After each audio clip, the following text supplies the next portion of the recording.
Five Nights at Freddy's, the survival horror game created by indie developer Scott Cawthon. This game series has only grown in popularity since its origins in 2014 and spread like wildfire in the gaming community.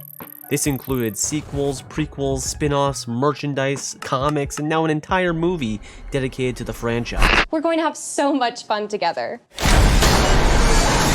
While the cultural impact the game has had in the industry is insane, it spawned a number of less than appealing features to gaming as a whole. We're seeing many developers trying to pry their way into fame with a similar formula as Five Nights at Freddy's, but in the way of making a quick buck and cashing in on the madness that's been created.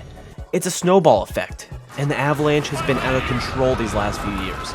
All of this and more, so here's how Five Nights at Freddy's has ruined horror games. Now before the video starts, this isn't to show or direct hate towards Five Nights at Freddy's, but more to express the series as a whole and what it's given birth to. I actually have only played the first Five Nights at Freddy's, but researched the franchise extensively for the making of this commentary piece.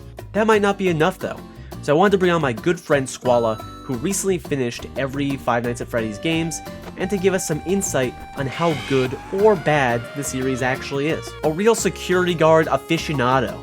So here we go. Slattertons. Yo, what's up? Here. The main question that I want to ask is, like, give me the lowdown. Like, how was the experience of playing from one to however many? Yeah, to the security breach. Yeah. I played every single one of these games in order. So the first game, the first FNAF, at first it's kind of frustrating, especially if you've never played the series, because the mechanics are a little weird. But into the gameplay, like once you get it, there is a good loop. Like it is somewhat competitive in a sense where you have to be fast. Like by the time you get to the 5th night, and then if you're crazy enough to go 6, 7, it gets very quick. You have to be very reactive. There's like kind of a strategy, a little bit of RNG the farther you get along, but it does create this like sense of urgency. The original jump scares definitely got me the most. Just gameplay wise, like I did enjoy the first FNAF. 2 was good, but I think I was a little overwhelmed. A lot more lore gets involved, new characters, so there's that part of it. But people like 2 a lot just because they really expand upon the universe with like new animatronics. 3 was like kind of weird, not as like adrenaline inducing, so I think that's why people didn't like it as much. And then you could kind of probably see that in the feedback, because in 4 they bring it.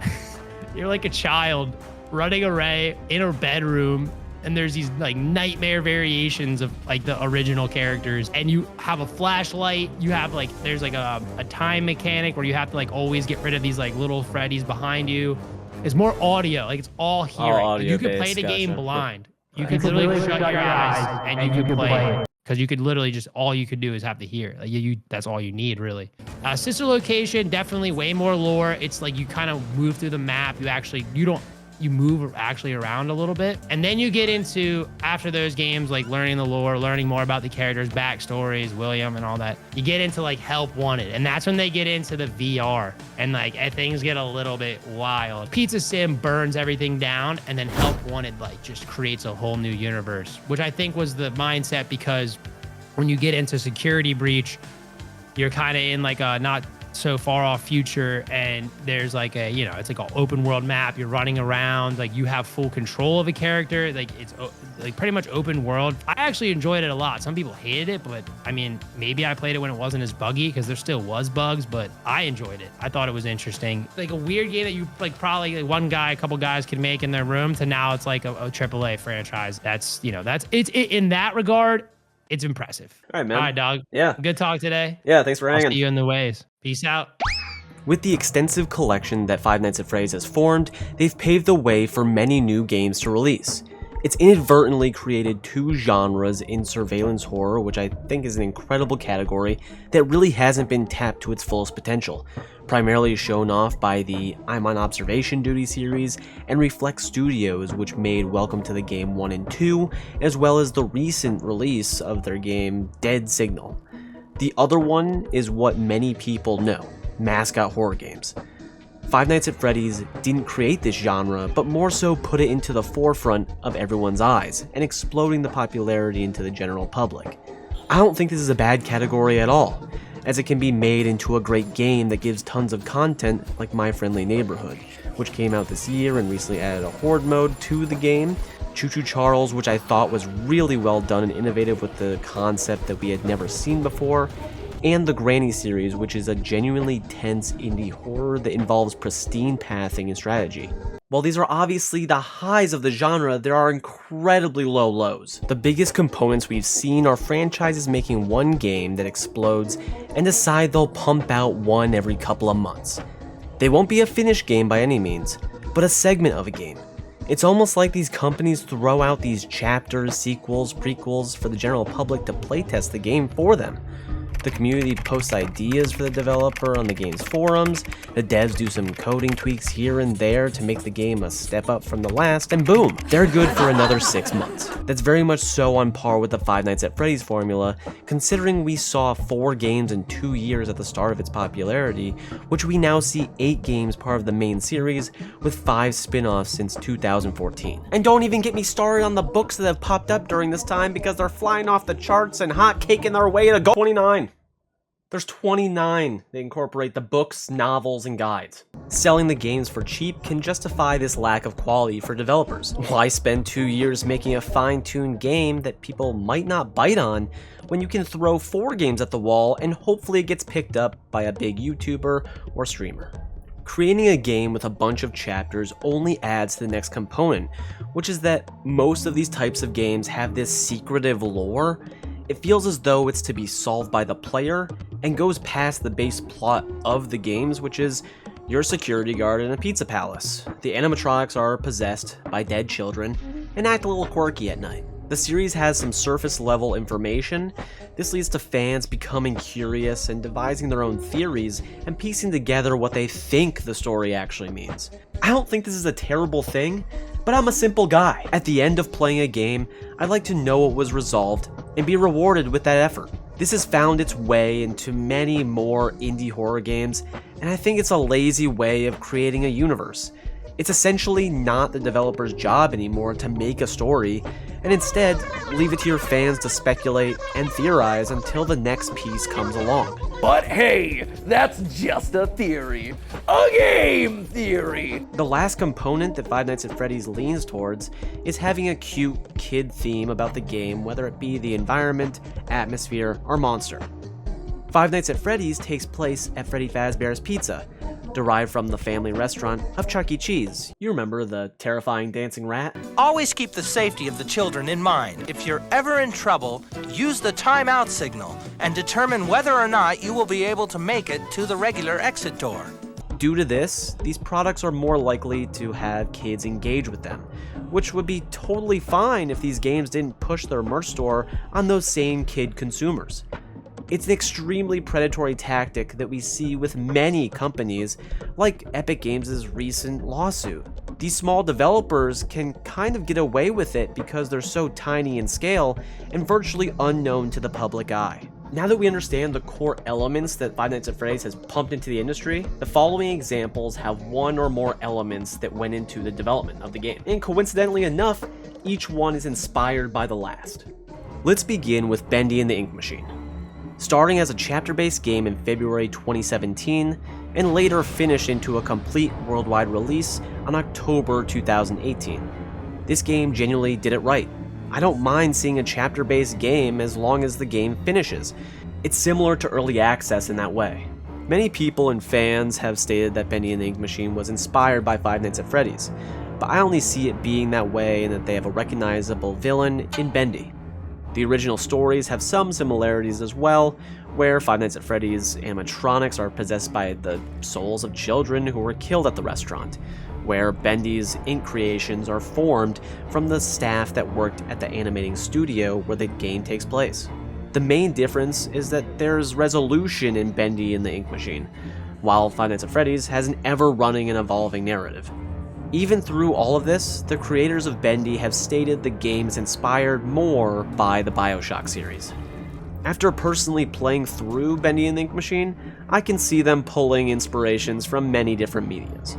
Since Bendy's Dark Revival, the second game in the series, a merch store and Inktober has been created, which is fine. Every company can obviously sell merch. It's just how you go about it. There's a fine line between taking advantage of an impressionable audience for wealth on the same day as the game's release, compared to coming out with a merch line months or even years after its initial release because of how well your game has done. Like I said, this game did it right. The game is well optimized, gameplay is engaging, and there are tense moments. It can definitely be a slog at times with the puzzles, but I see it less of a horror game and more of an action puzzle adventure with horror tendencies. This is an example of taking inspiration and actually bringing some good to the table. Also, the art style is fantastic. I promise that's the nicest review that we have of the 3 examples, because next is Poppy Playtime. This game draws its inspiration from Bendy and the Ink Machine, but funny enough, the developers, Mob Entertainment, started as Enchanted Mob, who created Five Nights at Freddy's animations, turning it into a series called Fazbear and Friends.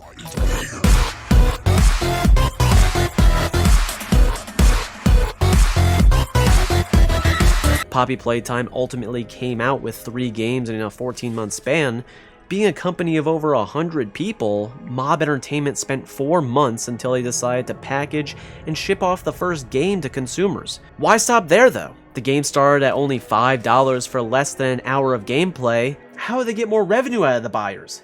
Merchandise, baby! So a merch store was placed on the main menu of the game, which included clothing, plushies, backpacks, blankets, pillows, coffee mugs, and mouse pads. The greed doesn't stop there. There's only money signs in their eyes. They've got to go the extra mile.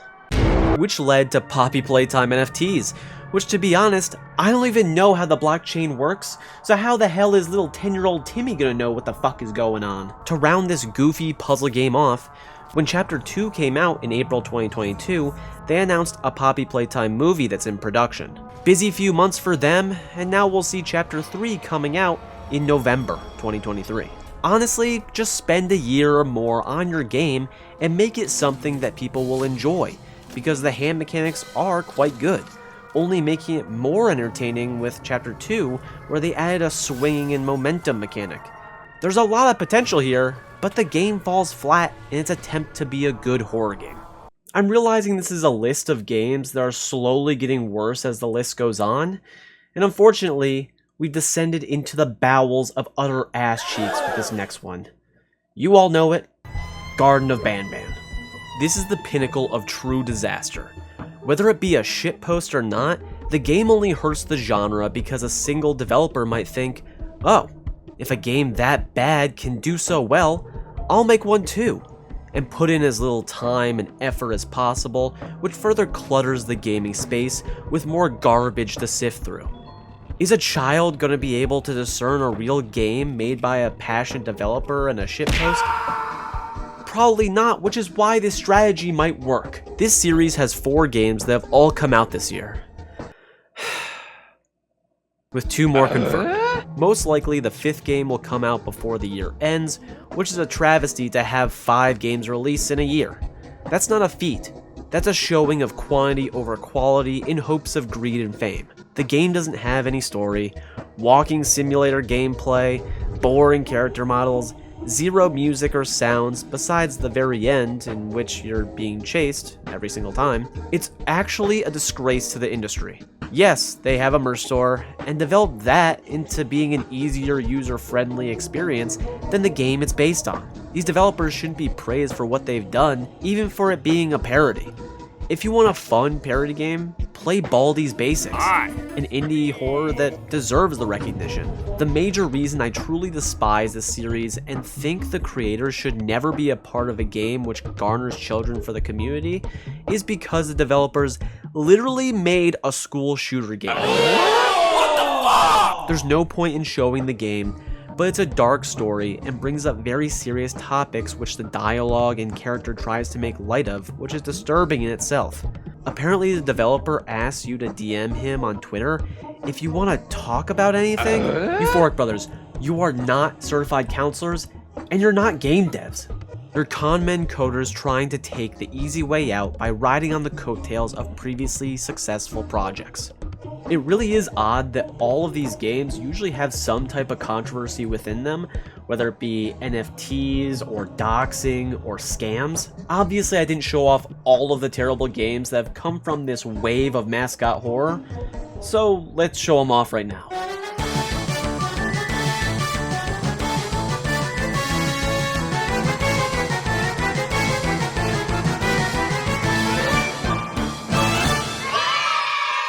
These are only a couple of the wide variety of copycats, remakes, chapter-based games, and rushed releases that are brought to the light of day, which should have stayed buried within the developers' hard drives. I commend Scott Cawthon for expanding a genre and creating a series that's an easy entryway into the horror genre for people of all ages. Like I said at the beginning, this was never to shit on the series, but to bring light of the common trends that have been occurring in the gaming space that really need to be written off. Yeah, that's a good place to end. So thank you for watching this little deep dive. I enjoyed reading and learning about everything that has to do with Five Nights at Freddy's as a whole. Let me know in the comments what you think about the games shown, or the core elements that I kind of discussed throughout the video. Consider giving this a like, because one like equals one Freddle that I'll have to fight in a cage match to the death. And I mean, you already made it this far. Consider subscribing for more content like this, and I'll see you in the next one.